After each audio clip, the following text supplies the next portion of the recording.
It's a sad week because it's the final week of the college football season, it's championship season. We're going to go through all of these championship games, including Western Kentucky at Jacksonville State, guys. I am going to take the Gamecocks here, Matt DeBerry. This game's Friday night on CBS Sports Network. Yeah, I like this Hilltopper team. Give me Western Kentucky. They're going to be ready for this one. I think they're playing really well. I'm going to take the Hilltoppers, Ryan. I'm going with Jacksonville State. Played last week. They've got a rematch. This time they're the home team. I'm going with the home team. I think in a week turnaround like that, I like taking the other team to win it, especially when it's a change in venue. The folks from the Big Easy will mosey on up to West Point to play. Tulane is a 5-point favorite over Army, Matt. This is an ABC Friday night game. I am actually going to take the Green Wave. So am I. I like Tulane. I think they might be for real. And against Army, I think they're going to come ready to play. They've got some time to prepare. Biggest game of the season, Ryan. I'm going to take Tulane as well. Yeah, they crapped the bed last week. I think it was actually on Thanksgiving. Yeah, but I've got them as well. They crush Navy, just crushed them. Similar offense you're going to see out of Army, where there's not a lot going on the outside. It's going to be condensed. They've already proven that they can beat that pretty well. I will take Tulane. Okay, University of Ohio is going to travel to Miami of Ohio. The Bobcats are this game is in Detroit. The Bobcats are a 2.5-point favorite. I will take Ohio to beat Miami, Matt. Yeah, I'm thinking the same thing. Give me the Bobcats here, Ryan. There's just not a lot for us to say about these smaller games. I've got Ohio as well, though. Okay, the men of Marshall are going to get into a plane. That's always, you know what? I'm just going to leave it there. They play at Louisiana this is a Saturday night game opposite the closing of the SEC championship game. I will take the men of Marshall, Matt, at Louisiana. I think the Raging Cajuns wins, but I'll take the Thundering Herd on the line. Yeah, I'm going to take Louisiana here. Not a whole lot to say about it. I just think they're slightly better, Ryan. Yeah, I've got Louisiana as well, and I like taking the home teams in these games. That's the biggest thing here, right? I mean, a lot of these matchups are rematches too, but I'm going with the home team. Okay, this is getting into the nitty gritty here. This is a home game for Boise State, Matt. The Broncos are an 11.5-point favorite over the Running Rebels. I'm going to take UNLV against the line, but I do think Boise gets it done at the end of the day. Me too. Close game, 11.5 points, just a little too much. UNLV is a good team. I think they hang in there, Ryan. They lose the game, but a little closer than that. I think they put up a really good fight. I'm going to take UNLV to cover.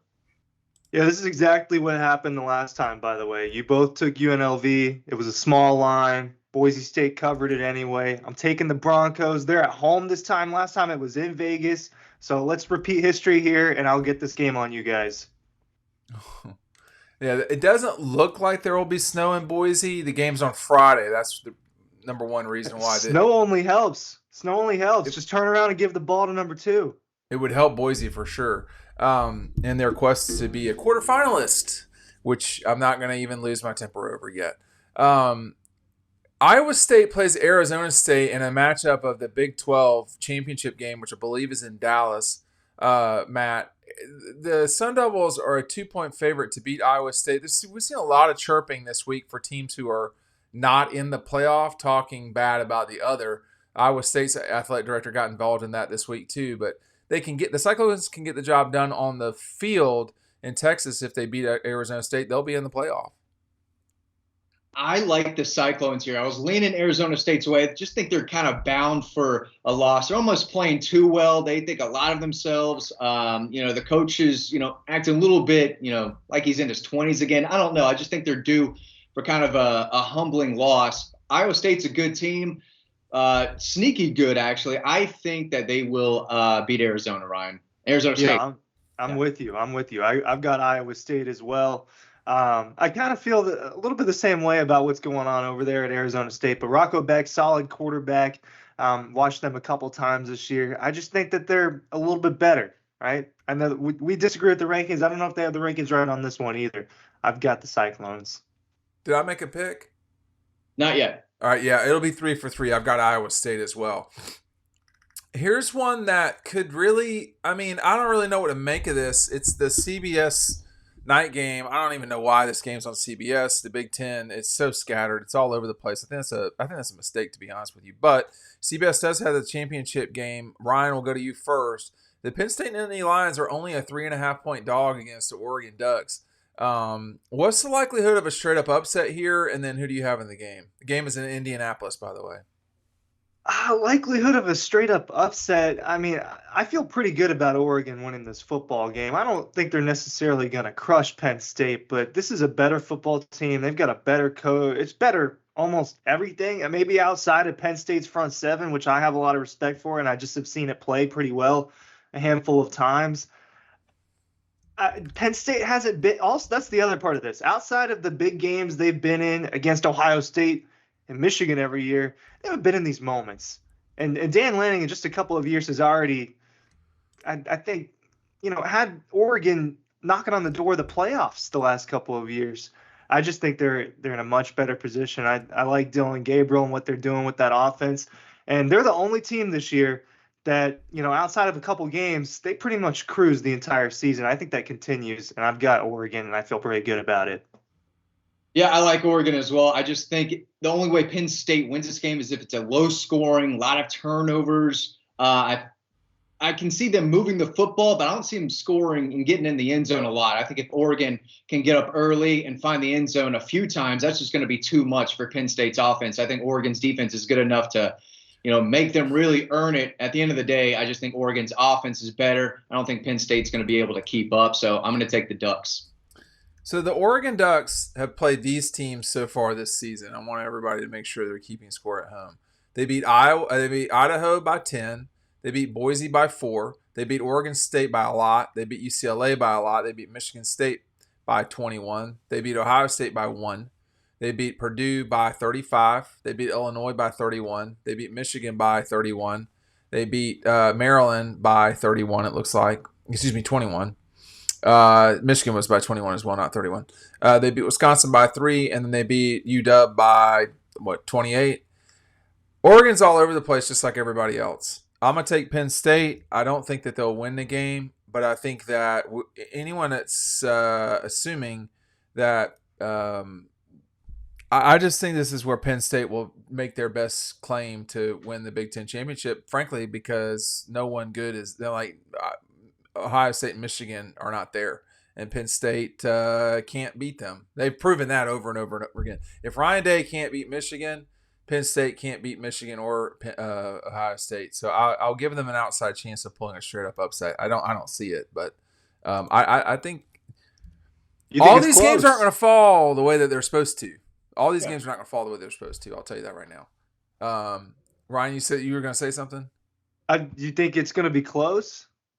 Yeah, I don't know. I think Oregon's obviously. I'm just surprised. You've been really low on Penn State.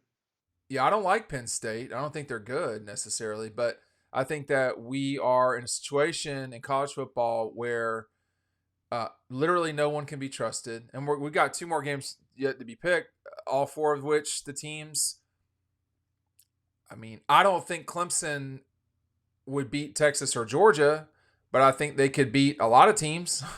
So I just don't really know. I just very untrustworthy situation. It's like trick-or-treating in Atlanta in the 80s. I mean, you really better check the candy. All right, Clemson is going to play SMU in Charlotte, if I'm not mistaken. The Ponies are a 2.5-point favorite, Matt, in this game where, there's really a lot on the line. It is at Charlotte, Bank of America Stadium, which is a terrible stadium. Yeah. I think SMU's better, but I think Clemson's going to be ready for this game after what happened last weekend. They still have their season ahead of them, massive game. They've been in these moments before, and I don't think Clemson played all that bad. Klubnik made some bad mistakes at the end, but Lenore Sellers just ran through them, and SMU doesn't have Lenore Sellers, and I think that guy was just a dominant Michael Vick, just machine slicing and dicing Clemson. And I don't think SMU has that guy back there who could do something similar. So in Charlotte, a lot of Clemson fans in town. Season's still on the line. They know what they have to get done, Ryan. I think Clemson bounces back with a big win and another ACC title. Yeah. I do have to say that Lenore Stellar's performance was something to see. You don't watch people scramble their way to a victory very often, and that's what he did with that team. I've got SMU here. I just think that they're the better football team. It's not like they've just gone through a bad ACC conference and dominated, but they're playing well lately, opposed to their competition. And Clemson, to me, is just it's just not that good of it's not that great of football. It's a perfectly fine football team, but I don't think there's anything special about this Clemson team. And in the games that mattered against SEC schools, obviously it fought really hard with South Carolina home. I don't know how that goes if it's in Columbia. And then they play Georgia on a neutral field and they just get waxed. So I know that they've been in this situation a lot more than SMU has, but I think SMU is a better football team, and the line is small, and I like that. Well, I don't know who the better team is. I know who the better. I know I've watched Clemson a lot to see. I'm the quarterback. You just can't make that mistake at the end. And my wife's not in the house right now, so I'm not going to even get started on it. But it's disappointing to sit there and say, "Oh man, this guy fly down the field," and then you basically dribble it off your foot. I thought that was a huge mistake. I'm not sure that I'm not. I've got SMU here. I don't know. I really don't know what will happen in this game. I think there's a few games that are like that, but this game is that way as well. I don't know what to expect of Clemson after that. And Dabo can clap his hands and do all of his motivational stuff all he wants, and he's very good at that. But sometimes these guys got to just straight up execute, and they're not great at executing. Now SMU, I don't know. I don't know. I mean, this is a team that's played okay this season. It's not a great team. They're not a top 5 team nationally, but guess what? To win the ACC, it looks like you got to be a top 10 team at best, and that's it. And I think that kudos to their boosters who got them out of a really bad situation and forced their way into the ACC, essentially with money, which is what happens. Georgia and Texas, speaking of money, they are both going to collide in Atlanta, which, we just saw this and we could see it very quickly again, which is what I'm concerned about. But Georgia is a 2.5 point, I almost said favorite, 2.5 point underdog, Matt, in Atlanta. The ticket prices are not as strong as I thought they would be, but they're not $12 like the Big Ten championship either. Maybe I'm naive. I'm going to take the Dogs here. I know they're banged up. Don't what? Are you? We might have to redo this video. Well, I think they can clean things up. I think they threw 3 interceptions against this team last time, still won by 15 in Atlanta. This team plays a little better when they're doubted, and they're practicing like they're doubted. They know what's ahead of them. I think they will step up and rise to the occasion. It's going to be tough offensively, but they're going to have to make some plays defensively. Texas wasn't all that great offensively against an A&M defense that let Peyton Thorne throw all over them. I still have concerns about Texas's offense. They really struggled to run the ball against Georgia last time. I think the Dogs are going to be ready to play. And again, I might be dumb. I really might be. I can definitely see them losing this game. For some reason, maybe it's more of a gut feeling type of deal, but I think the offensive line will step up and give it their best effort, give Carson Beck a little bit more time to throw. Got to catch the ball, got to tackle. But I think in that moment, in that environment, part of me thinks they step up and rise to the occasion. So I'm just going to go with my gut, Ryan. Might be dumb, but give me the Dogs. My gut says the same thing. I think Georgia wins this game, man. You're over there munching it out. I think Georgia wins this football game. It's the occasion. They haven't been playing super well recently, right? I mean, it wasn't good defensively against UMass. It wasn't good defensively against Georgia Tech. Their best defensive performance of the year was against this Texas team before, and I'm not expecting that to happen again. Not even in the slightest of the way they did it. That was the amount of sacks, the amount of turnovers they forced because of the pressure. It was an anomaly when you look at the rest of the season and what they did defensively. But I just think this team and this environment and that stadium, I just think that they're ready for this moment. I know that it's not been as pretty, but like Matt said, I didn't come away. Some people came away, I just reading online and reading experts and keeping up with what's going on this week. A lot of people came away just thinking Texas was just significantly better than A&M, and they were clearly the better team, but I didn't think that was a super impressive win. They went in there and they got it done, but offensively, I thought the same thing as Matt. I didn't think it was super crisp, and to me, their offense has been all over the place the entire season as well. Their defense has been pretty consistent, but it's their offense has been all over the place. I think that, especially if Ewers is out there, it's a better matchup for Georgia. I mean, I think that we're going to see at least a little bit of Arch Manning, but we saw that Georgia struggles with running quarterbacks very specifically, and that's not what they're going to present to Georgia. Yeah, I talked with one Georgia insider that was very specific that they did not want to see Arch Manning, so we'll see how that goes. I've got Texas. I don't. I just. So this is a coin flip game. This is very much a coin flip game to me, just like Clemson, SMU, and like Iowa State, Arizona State. This is one of the few we did the Boise line way too high. I don't know what's going on. It's at 4. I don't know why I told y'all 10.5, but we're gonna go with what we had. I had it -3.5. That's what I yeah. saw. I don't know what I don't know. Anyway, we're sticking with what we got. Here's the reason why. You guys can keep that pick. What now? I said you guys can keep. I get my 10.5 points.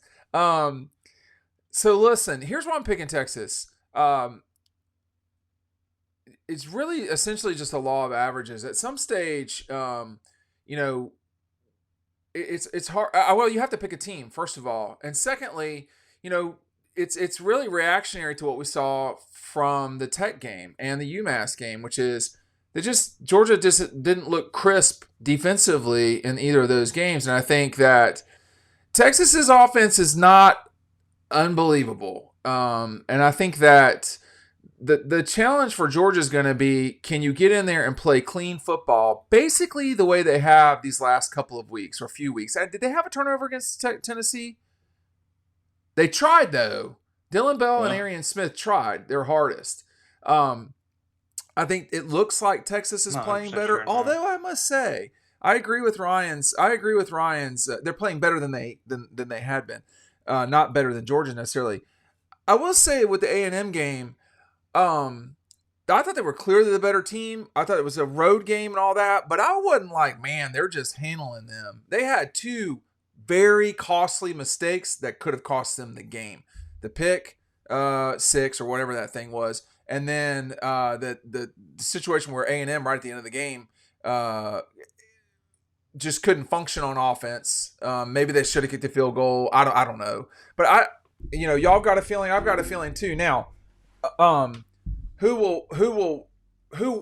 I'm worried about more than anything about this game is it does need to matter at the end of the day that a team wins this game, because if they turn around and play in New Orleans in a couple of weeks, that is going to be ridiculous and wrong. And right now, there's a pretty solid chance that will happen.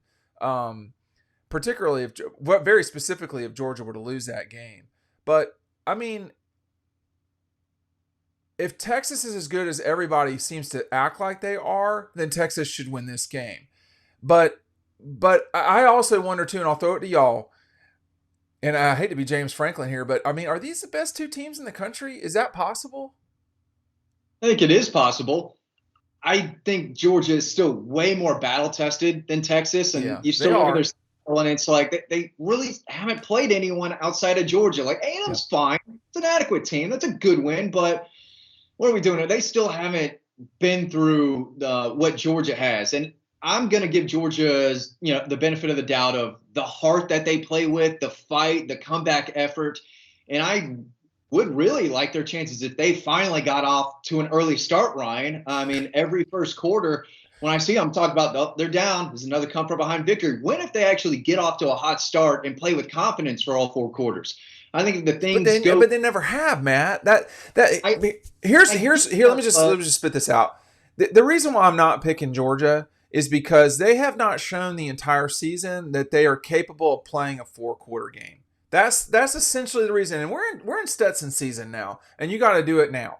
And they've not yet done that. And if they want to roll the tape on this in the meeting rooms, that's fine. I'm just saying, I'm entitled, and the country is entitled, and the odds makers are entitled to have the views they are because Georgia's not playing the way that they should. Go ahead. And Sorry. also, Brian, real quick, they drop the ball every game too. So that's another thing. You can't expect them to just catch the ball every time in this game when they haven't done it all year. So I get that point. The slow starts, the missed tackles, the drop passes, those have been consistent themes all year, Ryan. But this team fights. They do play with heart, and they play together, and they make big plays when they need to. We didn't see much in Oxford, but even in Tuscaloosa, when it matters and they need to have a drive, when they need to come up with a big play, more often than not, they get the job done. And I just think we'll see some of that again in Atlanta. The end of what you were saying, Dean, is exactly why all three of us took Texas the first time around, was because Georgia was playing all over the place. And at that point in the season, all we had seen was Texas just crush a bunch of teams it was supposed to crush. But since then, we've seen Georgia a lot. I don't know what's happening with the screens. We've seen Georgia go through a lot, and obviously they lost against Ole Miss, but they've had to beat Tennessee. They had to deal with the Tech game. They had to still play in Jacksonville. And what we've seen from Texas is, on paper, what looks like a really good win against Florida, but it's, again, like Georgia had to deal with for most of it, against a third-string quarterback. A 10-point win at Arkansas, whatever. I mean, Tennessee couldn't get that done over there. Nothing special, but you got a double-digit win on the road. Same thing with A&M. But A&M's not that great, guys. I mean, what is A&M's best win was LSU? And that was just a total collapse by the LSU but the whole LSU program that day. Their season ended that day. I mean, it's just been downhill since then. So I'm just not super impressed by what Texas's body of work is post Georgia, right? If we're looking at it since then and kind of what's changed, and Georgia's just been battle tested and for the most part has answered the bell, like Matt said. And this is a huge game. Everyone's talking about, would you rather lose this game? Would you rather win this game? Would you rather not be in this game? There's one person on earth that I don't know if anyone cares about this game more than him, and that's Kirby Smart. And I think they're gonna be fired up and juiced up for this one. I think they're bringing their own juice this time. I don't know what the hype film theme is gonna be this week, but that was what it was for Tennessee. You saw against a dynamic quarterback, Georgia did pretty well in that game, right? So we've seen a lot of different data points for Georgia. For Texas, it's been a little bit more of the same, but I just think Georgia's better than I don't think it's a good matchup for Texas. Hey, let me just say this about Texas. That I'm picking them to win doesn't mean I have, again, they beat Vanderbilt by 3 on the road, and that was not a great performance. Their best performance of the year was probably against Florida, honestly. They didn't look good against Arkansas. That was a giant knife fight. Kentucky, they did not push away from until the end. That was a home game. And I think they deserve credit for the win over A&M.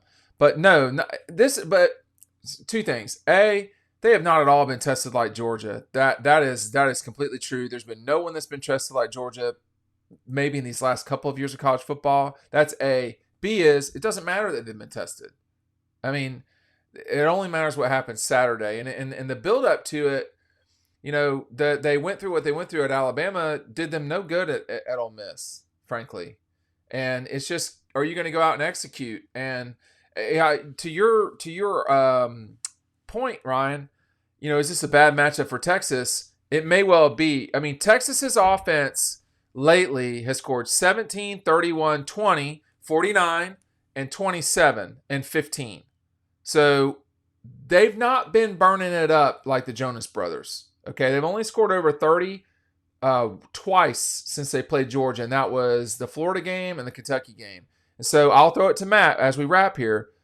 Georgia could completely slow them down again. And other thing, too, that concerns me for Georgia, but Texas as well. They both have issues, y'all. The thing that concerns me for Georgia is, are they ever going to get healthy?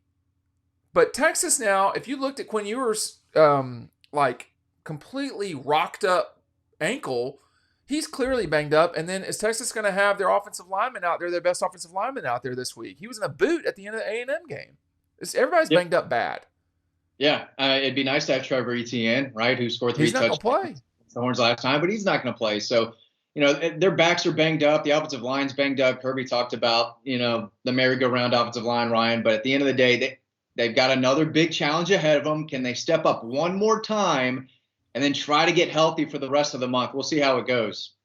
Yeah, we saw the offensive just on that point against Tennessee. It really mattered. They played much better against Tech and UMass. It wasn't like that. I would say they largely lost that battle On offense? in those games. Offensive line. Oh.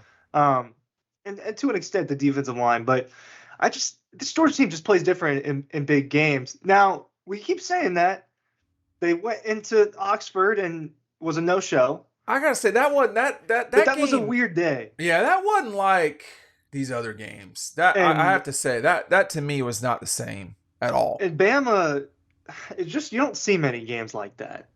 And now we've seen twice that even if Georgia's down by a significant margin, it can just flip the script. All of a sudden, Carson Beck is slinging it around the field. I have more confidence in this Georgia team than I do in that Texas team, while also acknowledging it's a really good team and it's got a lot of good players. But I don't know. I think this matchup favors Georgia, and it favors Georgia being in Atlanta. It definitely does. For sure. Hey, by the way, I don't think we talked about that. I'm sorry, Ryan. Let me just say this too about the prices of these games. If you are looking for the best value for your money, I think it's quite clearly the Big Ten Championship. It is the second lowest of all of the championship games, period. It is lower than Western at Jacksonville State. Boise, Tulane Army is more expensive than the Big Ten Championship. The Big 12, obviously the SEC. Marshall at Louisiana is $50. Clemson at SMU. When your ticket is less expensive than the ACC Championship to get in, it's a problem. So Penn State, Oregon, right now you can get in for $17. The only place that is cheaper than that is the MAC Championship with Ohio and Miami. I mean, that's a really, really, really bad look. I'm sure the Ohio State people all bought tickets and then they have dumped them. That's what's going on, supply and demand. But at the same time, I mean, Texas, Georgia, I thought it would be higher than this, than $100 to get in. That's not that bad. But, it should be a raucous and a critically important championship Saturday. Thanks for watching.